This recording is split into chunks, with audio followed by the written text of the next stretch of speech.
আজকে তোমাদের জন্য চ্যালেঞ্জ হচ্ছে তোমরা এই গ্লাসটাকে ব্যবহার করে এই প্লেটটাকে তুলবে, কিন্তু কথা হচ্ছে যে কোনো প্রকার গ্লু এখানে ব্যবহার করা যাবে না। তোমরা চাইলে এই মোমবাতি ব্যবহার করতে পারো। তো কিভাবে চ্যালেঞ্জটাকে সলভ করবে চলো দেখিয়ে দিই এবং এর পিছনের সায়েন্সটাও তোমাদেরকে জানিয়ে দিই।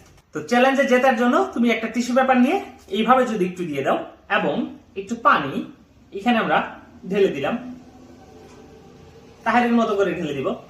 তারপর একটা মোমবাতি দিই। মোমবাতিটা জ্বলে ওঠার পর আমরা এই গ্লাসটা দিয়ে মোমবাতিটাকে ঢেকে দিব। কিছুক্ষণ পর মোমবাতিটা নিভে যাবে এবং দেখো প্লেটটা খুব সুন্দরভাবে উঠে যাচ্ছে।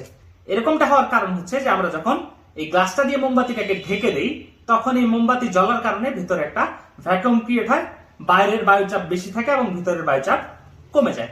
আশা করি নতুন কিছু শিখতে পেরেছো।